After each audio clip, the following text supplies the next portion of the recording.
Hello and welcome to our November Artist Conversation program. Today we will be hearing from three inspiring artists who will be sharing stories about overcoming physical challenges through art. And all of the work that we will be seeing today is currently featured in our Art of the State exhibition. And I'm going to go to our first work of art. And our first artist, Passle Helminski, is from Erie, and Passle graduated with an MFA in weaving and textiles from Edinburgh University, and has taught at Neighborhood Art House, Mercyhurst College, and Gannon University. Passle recently received the Bruce Morton Wright Artist of the Year Award. And just to note, we will be sharing all of our artist websites in the chat box. And welcome, Passle. Would you mind telling us a little bit about your journey as an artist? I started drawing photorealistic really well at the age of 12. Now my aphasia is kicking in. Sorry, I have aphasia with my stroke I had. That's okay, take your time. That's okay. I did traditional oil painting growing up. I double majored in college. I got my MA, my MFA. I was also training to make the Olympic time trials. I had a coach here in Erie, and I drove to Buffalo, New York to train with an Olympic coach there. As I was training and coming back to my car, I was assaulted in the parking lot. The person broke my left carotid artery and choked me. Basically, when I was taken to the hospital, they didn't realize I was stroking out, but I had a very, very severe stroke. So my art changed.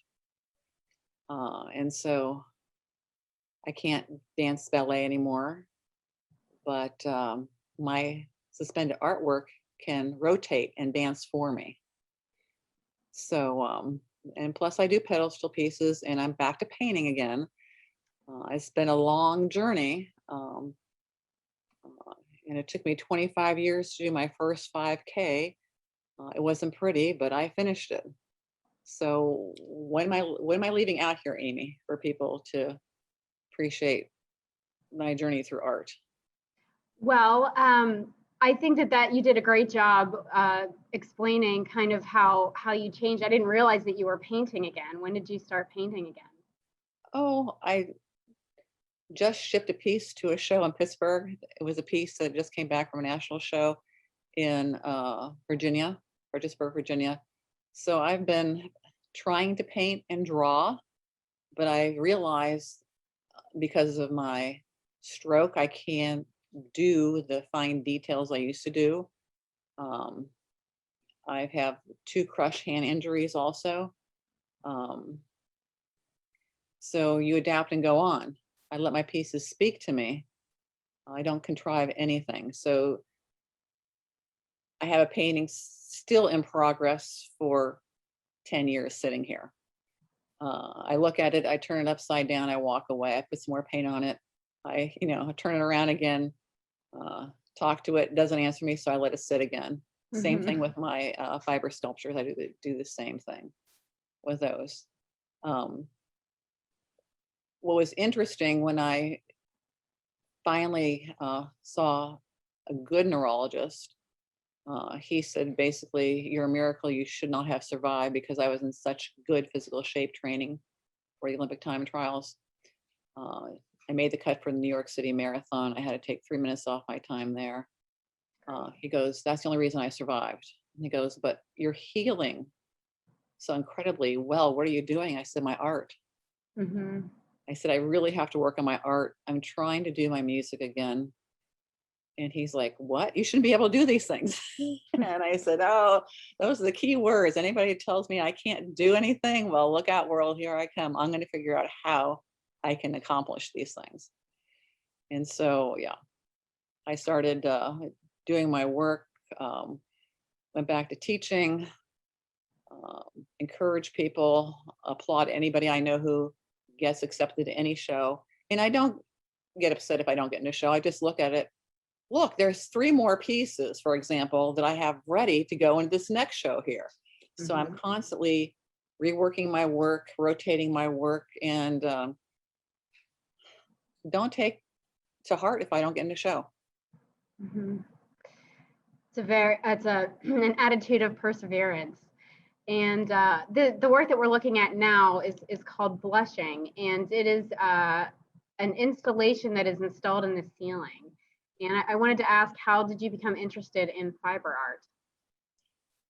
My sister started a business on her side bar, and then it grew into a full-time business, and she was selling yarn and selling patterns, and she loved St. John knits. So I was helping her on weekends, traveling across the country and Canada to sell her books. And then I did some funky things to sell her patterns, wearable stuff. And then I thought, oh, wow, this St. John trim. What if I took this idea and turned it inside out? What if I use a slip stitch here? I can stuff it. I can stuff it. I can, rotate it. It'll move with you, it can flux, it can breathe. So that's how I started. And then I did a couple of breastplates that I wore to openings. And then I did my suspended pieces started. Basically, they said, hey, when they were laying on the floor, pick me up, look at me. And I was turning them around. I thought, oh, wow, I can work on it better if I hang a wire from my loft, so, work on it then. And I'm like, oh, I have a better idea. I'll just put a string on it or a fishing line on it or whatever, and I can rotate it. And then it started evolving.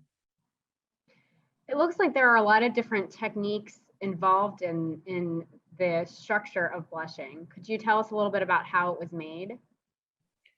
Well, first of all, they're all rectangles when they start out.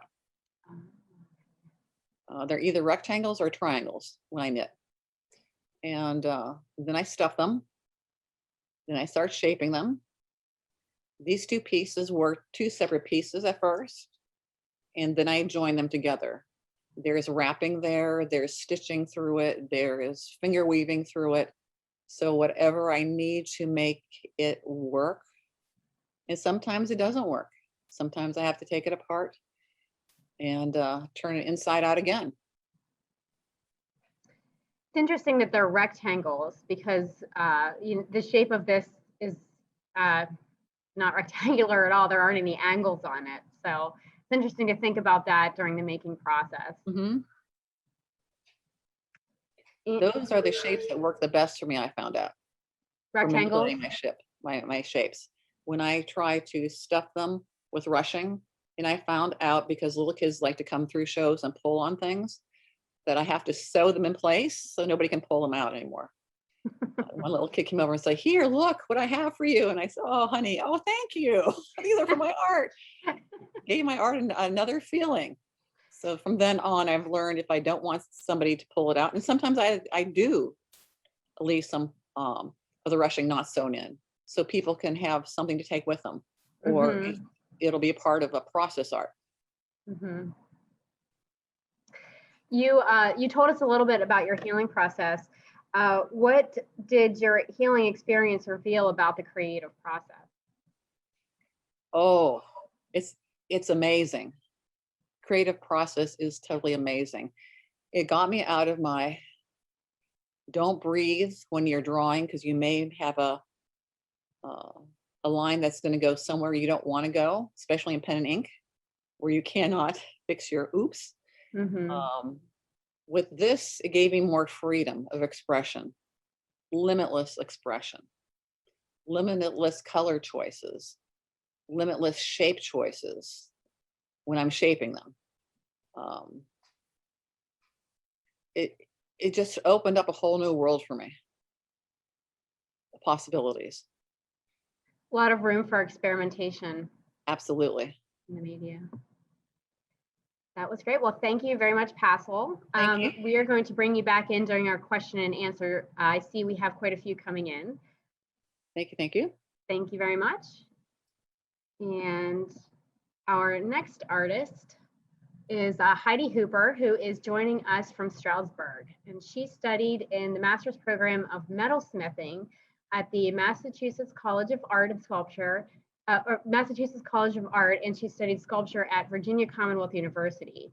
And she has received 2 niche awards. And welcome, Heidi. Well, welcome, welcome, Heidi.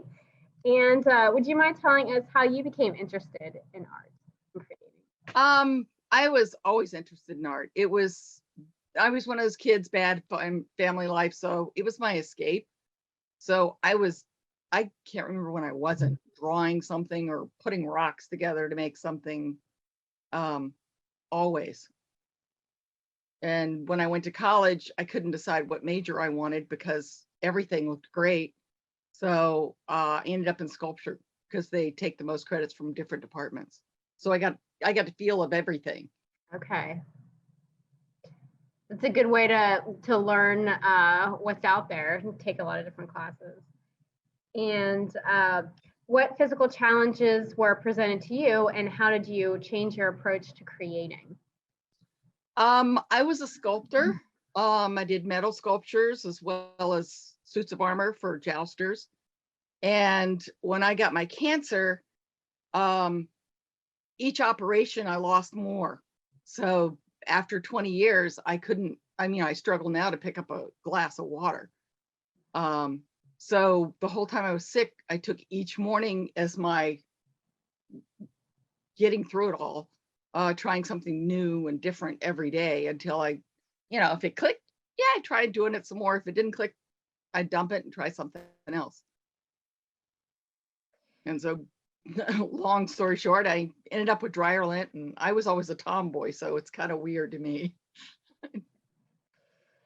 And with winter, which we are looking right now, would you mind telling us about the creation of it? So how were you inspired, and how did you manage to take dryer lint and turn it into a work of art? I decided to do a big series that was the seasons, but I wanted to do a twist as in different cultural aspects. So each one is in essence a different cultural from a different continent.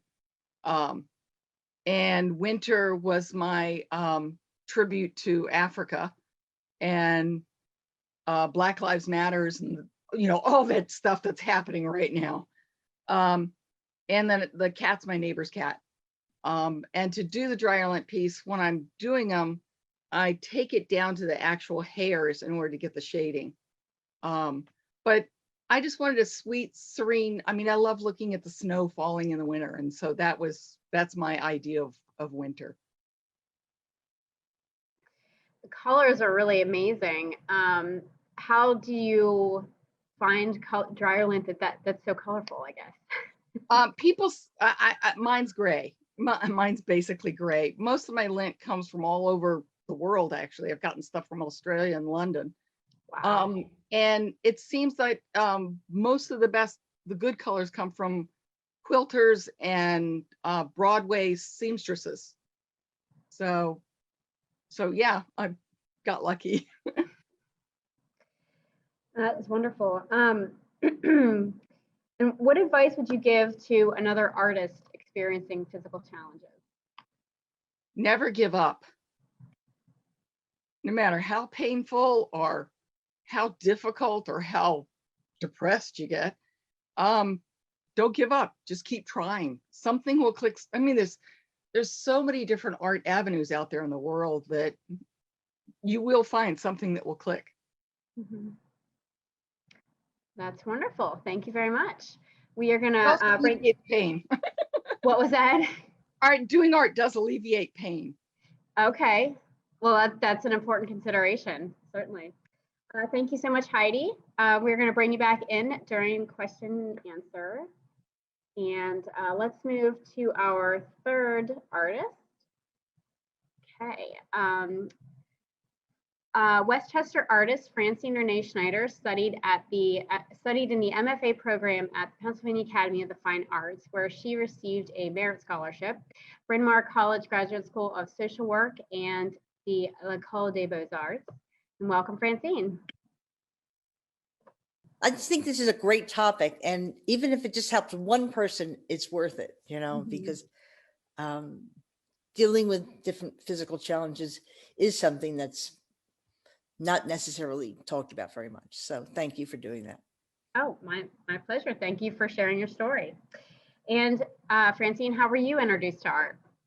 Well, as a kid, and most artists, I think, can say they start as a child.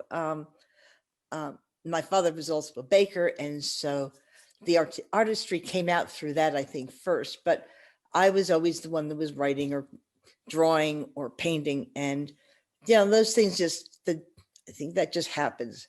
There's a really cool quote by Picasso, which is, "Every child is an artist. The problem is how to remain an artist when he grows up or she grows up." Mhm. You know, and so I think that's more the, you know, the essence of what that is in terms of, you know, how someone begins in art. It's how you continue in art, and what we've been heard so far from both Passle and Heidi is about perseverance, you know, Mhm. and healing and resistance, you know, just in terms of resilience and bouncing back from whatever is going on, you know. Mhm. Excellent. And what physical challenge did you experience, and how did you specifically push past this to continue painting? Well, I got hit with MS at age 27. And at that time, I couldn't move my legs. It was just, you know, paralysis. And I was living in Paris at the time. It was after I graduated from Syracuse with the BFA, and then did postgraduate study at l'École des Beaux-Arts in Paris, and then ended up staying in Paris and showing there. And it's a great place. Anyway, but when the MS really hit, I was married at that time also, and had a little boy. And he said, "Listen, Paris is not the easiest place for, you know, if you can't walk. So let's think about moving to the States," which we did. And the leg got better, but then other things could happen. But what happened eventually is that I was able to get representation in the gallery in Soho, and was showing there for about good 4 years, until he finally said, "Okay, you have enough collectors now and all this, ready for a one-woman show." And I said, "Great." And right after that, I got the MS hit my hands. Now, people who don't know about MS, it's a chronic disabling, and it's disease that only gets worse with time. It's progressive, and it hits your central nervous system. So it's like bad wiring on a car. You don't know what's going to go out. It could be the windshield wipers, or it could be the fuel pump, or it could be, you know, the windows, and you don't know. And it's the same thing sometimes with MS, is that you don't know what's going to happen. You know, I could wake up and my legs buckle out from under me, and, you know, surprise. So it's about, I guess, being comfortable with ambiguity to a certain extent, but just like we've heard before, it's just something you push on and you work with what works. And I think that's a really big thing about that.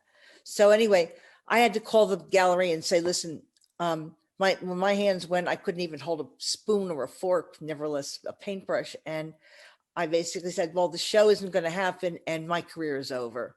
And it took about another year before with physical therapy, so I could even just sign my name. I couldn't even do that. And so by that time, it just was too painful emotionally. So to not do art. So I just didn't want to see it anymore. Didn't want to look at it, because it was just too painful to look at a beautiful slice of light coming in, or a shadow, and not being able to do anything with it. I just cut it all off and went into something completely different, and went back to school and got a couple of master's degrees. Also with MS, cognitive things will happen also. I'm backtracking because I went down to a 5th grade reading level before finishing 2 master's degrees. So things can happen, and things can also heal, and you don't know which ones will which. Anyway, it was through helping my clients do these luminous mandalas and I was helping them in terms of drawing, and it's on drawing on black paper, and but then putting it into a somewhat spiritual perspective, in terms of you're not just drawing with white pencils, you're actually drawing with light, and do a guided imagery with that. And anyway, doing these, to me, that was very non-threatening because, you know, this wasn't what I used to do. So this wasn't really art in my mind. It wasn't fine art. So I could do them without worrying about it. And friends said, well, gee, well, why don't you think about taking another class after all this time? And I never thought I'd ever paint again. I think that's really important. When it hit my hands and I had to say no to the gallery, when it was over, I never ever thought that, gee, well, maybe someday I can paint again. That wasn't a part of this at all. I thought I had to accept that and just go on. So when people said, why don't you try to take a class? And finally I did, but it took a long time before I really wanted to do that. And I said, no, you don't know what I used to do. I'll never be able to do that. Anyway, I did. And after about a year of that, I was enjoying it. And I had some wonderful teachers and eventually applied to Pennsylvania Academy of Fine Arts for their MFA program. First did their, and I was accepted, but decided to also do the post-baccalaureate program as well. And it was a wonderful place because there was really a sense of community and I really needed that. And I love them for that. I still do. And I appreciate it. And so back to painting, I still have things that happen and MS didn't go away because I'm painting now, even though I am painting. I'm grateful for painting. I can't believe that I can do that. I never in a million years thought that I would have a second chance in painting again. That was not in the cards in my mind. So I closed my private practice of psychotherapy that I had in order to do this full time. So I literally quit my day job because I knew the only way to do this was to really, really give all of my attention and my energy and focus to my work. Mhm. And so that's been about 10 years now, and I am so grateful for that. So this whole part of my life I didn't expect, and it's just been wonderful. And being a part of this talk, I think, is also very, very important because hopefully it'll help other people see that, yes, you can still go on. And so that's it in a very small nutshell. Wonderful. Would you mind telling us about In the Mood, Okay. the painting that we're looking at right Well, now? Yeah, In the Mood is one of, no, I have a lot of different favorites, but and it's an oil painting. And I moved to the city when I decided to go to PAFA, and I was in a high rise, and it was just like at night I would look at these beautiful lights, and it just blew me away. It was like, I don't know if people remember Petula Clark in Downtown, and that's kind of how it felt. Mhm. And in this piece, it's more about the emotive quality of paint and what it can do, and not just talking about a sense of place, which it is, but it's how you feel about it. And I like doing pieces that are night pieces. And this one in particular, in the evening in the summertime, right before it really turns dark, what happens is, you know, the lights start to go down. You have that beautiful blue, cobalt blue sky that happens. And I was living in this high rise, so I could get to watch the whole city do this. And so when that blue, cobalt blue sky would come down and the lights from the city would come up, it was just absolutely magical. And in this piece, I wanted to show some of that. And the part that I think was really important was not just showing things that you could see, but also seeing the things that typically you wouldn't see at night. And that's an important part of what I'm doing, especially in my nocturnes and my night scenes, but in all of them. And I think that's a role of the artist also, is to show people what they've missed and might not have seen if you didn't show it yourself. And part of this is also about sharing the experience. And that beautiful blue light in the evening, it's almost like it would feel like a beautiful, comfortable blanket around me. And I wanted to, you know, just not only to share that, it was like, gee, I wish somebody was experiencing here with me. And so the closest I could do was to then put it in a painting, and hopefully the viewer would also see that or experience it, maybe looking at it remembering something that they experienced at a nighttime that was similar. It doesn't have to be exactly the same thing, but this particular one is of the South Street Bridge in Philadelphia, Center City. So I was going to ask that question. And I think you may have just answered my final question, which was, what do you hope viewers will take from your art? what I hope they take is a lot of different things. When I had to start painting again, I had to also be comfortable with painting, not be afraid of doing ugly paintings. Bottom line is I'm going to do ugly stuff first before something interesting comes out. And it's important to enjoy and have fun doing it. I mean, since I didn't think I'd ever be painting again, the depth of gratitude and joy I have in painting is immeasurable. And so it's hoping that other people will see this and not be afraid of making something that just doesn't look perfect. You don't have to be perfect and do this. You know, it has to say something, and you only know by trying how it's going to come out and work it, and just to keep going at it. And you know, art is very, very healing. And you know, whether you're looking at it as a viewer or doing it as an artist or as a painter, there is a healing quality that I think art has that is very, very important, and you know, crosses all age barriers and everything else. And that's, I think, what one of the more important things, at least in this topic, especially in talking about challenges, is to do that. Another thing, just for your audience to understand, is I work at night usually, because MS has made it so my circadian rhythms are backwards. So I usually go to bed around 9 a.m. And so I'm talking to you in the middle of the night for me. And usually if you would hear me later on tonight around midnight, I could really speak in full sentences, and it would be a whole lot better than what you're hearing right now. But I'm still very glad to be here. But that's what the MS can do also. And but I wasn't going to miss this opportunity because of that. And I think that's the important thing is we all three of us artists that are on this program have kept on doing what we were doing because we loved art, and it's a part of our being and who we are. And it's so important, and you can't help but do it. And I think that's important. It's not just a horrible obsession, but it's a beautiful obsession, I guess I would say. Yeah. So. Thank you very much. And I think that is actually the perfect place to move into our question and answer section. Okay, we have a question here for Heidi. Do you paint or sketch first and then add the lint? I do a sketch on rough watercolor paper, all the way down to the shading, and then I apply the dryer lint on top of it. Well, actually I take a photo in between so I have a reference. And I do an overlay so I can double check, because as you breathe, it moves. So,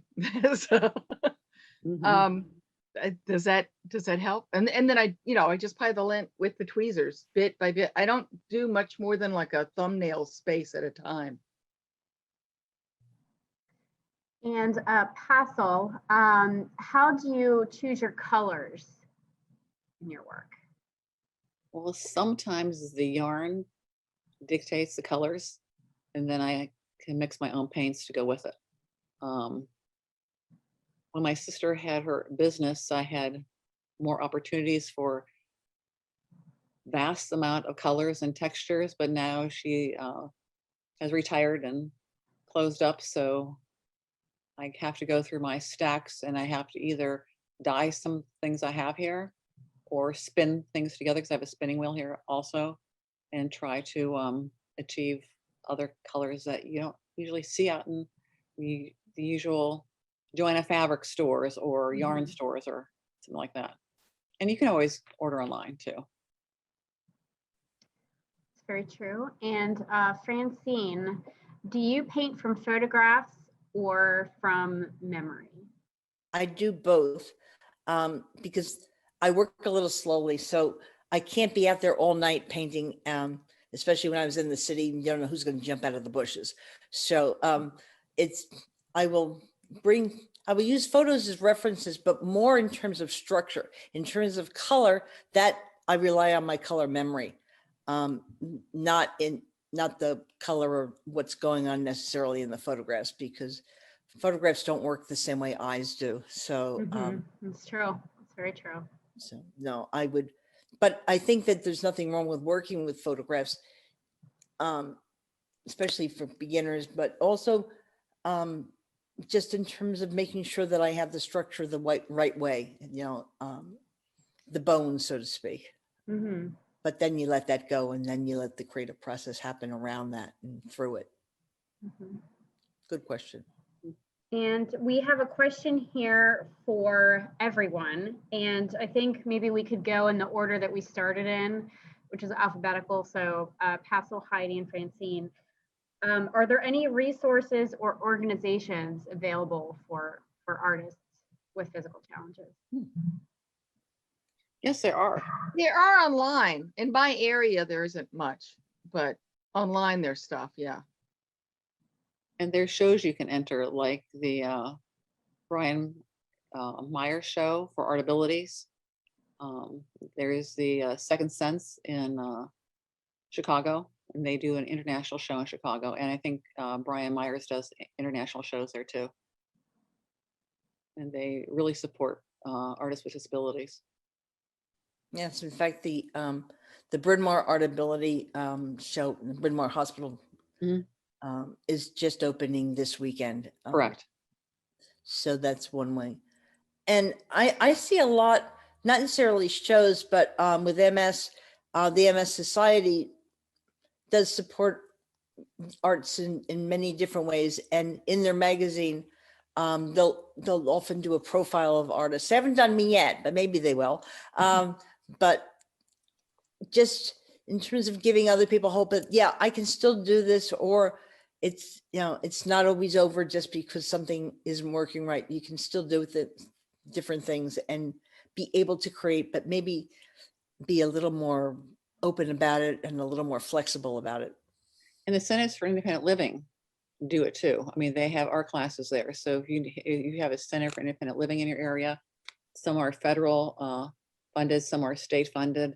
Those are good resources for people who want to continue in the art field or music field or dance, because up here we have one really active Center for Independent Living. It's called Voices for Independence, and they have all activities there. And for me, one art form is just as important as another form. Dance, music, art overlap for me. I start in a piece in 3/4 time, and I may end up a piece with a jazz sound to it, or feel to it, or look for it when I get done. But all the arts are always intertwined with me. One art is not more important than the other. Yeah. So I even have a special mouthpiece for my flute when I play jazz, so I can slip my lips off easier. And we have a comment here that these are very remarkable artists. The way that you have adapted to their challenges is a credit to your resilience and a testament to your love of art. Okay, question for, this one's for Heidi. And I'm going to expand on this a little bit. The question is, I know you've created many images of cats. Do they inspire you? And I wanted to, we talked a little bit as we were preparing for the program about the role of animals in our lives. So I wanted to kind of reach out to Francine and Passle as well to see if you wanted to comment on the role that your pets have played in your life. My cats, I live to service them, basically. They kind of run everything and I service them, I mean, they've got it good. Yeah, I adore my cats. I love all animals. I mean, I grew up with horses. I had one horse that used to run through the house half the time. That's a whole nother story in itself. But yeah, I love putting cats in my work because it's like I'm saying, thank you guys, because it's nothing like a cat purr when you're having a really crappy day. Well, I have my dog, my service dog, which is a mobility dog. Her name is Sable, and she's sleeping on the couch right now, and might as well not wake her up because it's going to be a long day for her. But what she did, especially when I was living in the city, but she does plenty of things here too, is help counterbalance me when I'm walking so I wouldn't fall. And so for that, you really need a big dog. And she's, you know, she's amazing what she can do for me. I mean, if I need to, she'll get the cordless phone. I can tell her and she'll get the cordless phone. If I fall, I'll give her a certain command and she'll brace her back so that I can climb back up and get back on my feet. If I'm walking down the stairs, she'll be like one step behind me. So if I would fall, her size and weight will hold it so I won't keep falling down the stairs, which is really something. And she was trained to pick up things. I didn't realize at the time, you know, she trained her with paintbrushes, but I don't want her picking up wet paintbrushes because there's poison on some of those things, you know, but it's amazing what she can do. And she would accompany me to lots of different shows. One time at PAFA, that time, David Brigham was the CEO of PAFA, and I was fortunate to be there when he was there. And he went and said, well, Sable actually should get an unofficial DFA. And I said, DFA, what's that? And he said, Dog of Fine Arts. So that's her official, that's what she's got. Official title. But yeah, she's an important part of my life. Boy, I have birds, turtles, fish, cats here, and I have my service dog. I'm visually impaired. So yeah, I'm grateful that my one cat who doesn't know how to do the me before the ow is sleeping right now, because you'll hear this ow, ow, ow in the background. And that's her way of meowing. But yeah, yeah. But yeah, I'm visually impaired, so I have a dog that helps me. Petite golden retriever. Amy's met her before when I accidentally went into the wrong door to see an exhibit I was in a couple of years ago. And Amy was kind enough to help me to find the right door. And she tugs for me with my bad hands. She'll tug my splints off. She'll hold my art when I'm working on it sometimes. I have 2 dogs right now in the show in Philadelphia with you, Francis. So, and I just showed you a 3rd dog that I entered in a show.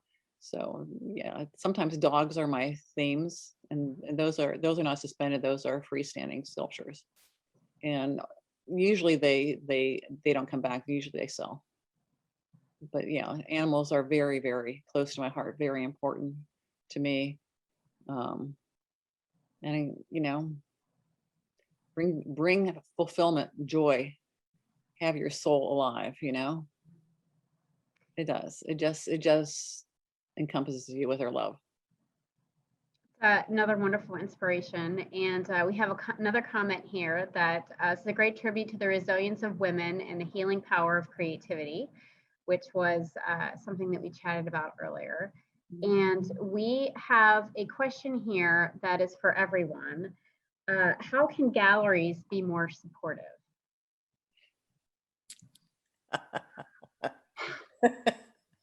That's more fun. Wow, that's a big one. Yeah, that's a loaded question. Well, you know, I make them be supportive of me. I just walk in, and then I don't give them the option of rejecting me just because I'm a person with disability. I know what you're laughing about, ladies. I'm laughing with you too, but then I'll do the other step and say, hey, here's my resume. Here's my images. You know, tell me what you think, and then they go, oh yeah, this is sellable. Yeah, you're a real artist. Well, here's the other thing. I mean, all 3 of us are in the Art of the State, and when that show is juried, they didn't know who was who or what was what. Exactly. We were being juried on our work, not because of our disability. Mhm. So we are artists who happen to have disabilities, not someone with a disability that just decided to paint or to Exactly. do crafts. Or we are all fine artists, and it's working that with or despite our disabilities or physical challenges, more than it is our physical challenges defining who we are. Exactly. Yeah, I don't know if you guys get this, but I get quite often if I'm going to a new gallery and trying to get a meeting so that they can carry my work, blah, blah, blah. And they look at my work and go, what's it made out of? And I go, dryer lint. And they went, that's not an art material. I get that. I swear to God, I get that more times than not. Huh. And I have to sit there and explain to them how it is a material. And you can see it's going in one ear and out the other. Or It's they like, look at me and they say, that's not a weaving. I thought Yeah. this was fiber arts, it's not a weaving. I've had so many fiber art shows say it's not woven enough, Yeah. or it doesn't have enough other hand, sewing or whatever. And I'm like, okay, well, Mhm. Here I am, deal with it. That's Yeah. what I say. Smile, smile. yeah, I think that, well, if we're talking about, galleries being supportive, it's also, I don't want to go into this too much, but we're also women, and that in and of itself, we Yes, are exactly. not as Thank you. represented as we could be. Mhm, And I'll leave it at that. mhm. My Bryn Mawr colleagues would understand that and say, yes, make sure they know. But yeah. Sometimes I have more problems with the female owner of a gallery than a male owner of a gallery. Go figure. I Hmm. could figure, but that's enough for another talk we could do. Okay. Yeah. Part two. No, the women, well, we can throw in art sales too, but Mhm. And we're coming up on 1 o'clock here, but I do have a question, another one here for Heidi. How did you make dryer lint contacts across the globe? Mhm. I really don't know. I assume it was Ripley's when Ripley's, believe it or not, started carrying my work. Mhm. Because it was around the same time, and I got a commission for Black and White Dog, and I got dryer lint from Australia, and then I got dryer lint from London, and I think London might have been because that's where they print the Ripley's book. Mhm. But Australia, I have no idea. I have absolutely no idea. I That mean, is very Ripley's got me off the internet, so maybe they did the same thing. Yeah, it's very true. And we have one here that I think is a great question to end on, and many of you have touched on this already. How has art played a role in your recovery? Is there anything additional you'd like to add? well, I will say that since I never expected to paint again, to get that second chance in life to paint again, I had no other choice but to go for it because I never thought I would. And I thought that MS had stolen that away from me. And, there aren't too many second chances in life. And to get that second chance, I basically sold the farm in order to do that. I closed my practice and, quit my day job, so to speak, to do this. And that was a risk that I'm grateful that I took. So, yeah. I'm with Francine. I went into a deep depression because I had no idea what to do. Everything I knew, everything I had all my degrees in was useless. Yeah. So yeah, I'm with Francine. I feel reborn. I'm sorry. It's like, it's not even a material I could like get tooty snooty, uppity about, because it's freaking dryer lint. So it's like, I am 1,000 times happier emotionally than I was back then because I was all stressed and extra pressures on myself. And now it's like, well, hey, if my body says I can't do it, well, it ain't happening. So I'm a lot happier now emotionally than I was then. Pain is something else, but that's another matter. But it feeds the soul. It definitely feeds the Yeah, soul. it totally feeds the soul. I was in the middle of my MFA when my stroke happened, and I had to fight the doctors because they said I would not survive. So I took all that energy they're putting my way, turned it upside down, and used that energy to propel me to, hey, I have to finish my MFA. Yes, I know I can't fill out forms anymore. Language center, the brain, that was damaged with it. So if I have to sign a form, I have to do it first thing in the morning. Otherwise, I can't sign my name the rest of the day. But I can still have my art sign stuff for me, and I still can do more plastic work to encourage more healing of the body, because your body is very plastic, your brain is very plastic. So the more I am creative in art and the other art forms I love, I continue healing. I continue being joyful. You're never done healing. You're never done experiencing joy in your life and passing it forward. Well, thank you very much. We just passed our 1 o'clock mark, and thank you so much, Francine, Yeah. Heidi, and Passle, for sharing your stories with us. And if any other questions came through that we missed, we'll be sure to share them with the group. So thank you so much for joining us today. Thank you for the Thank invite. you. Yeah. Thank Yeah. you for You know, inviting me. I am humbled that you thought of me. Oh, of course. I will say one thing because I have this shirt on. You can't see it right Oh, now. that's Yes, great. yes. Oh, Yes, yeah. yes, yes, yes. Share the Yes. shirt. Earth without art is just eh. I love it. Love it. Art makes the world go around. It does. Amen. Amen. It does. Absolutely. Thank you so much. I'm going to share my screen here for a minute Okay. so that I can share our upcoming programs that we have. And Sunday, November 14th, we are going to do an in the gallery tour that will feature Ophelia Chambliss, who is an artist and PHMC commissioner, with Shelby Wormley, who is another artist, a photographer, and art of the state, and one of the 2021 Purchase Award winners. And our next virtual program is called A Sense of Place. It's exploring interiors with Lauren Wordy and Kelly Cox, also from Art of the State. And we have, let's see here, programs for all ages. So we have upcoming children's programming that's Explore and Curiosity Kids. And as I mentioned earlier, we have a few in the gallery tours if you're interested in taking a tour in person.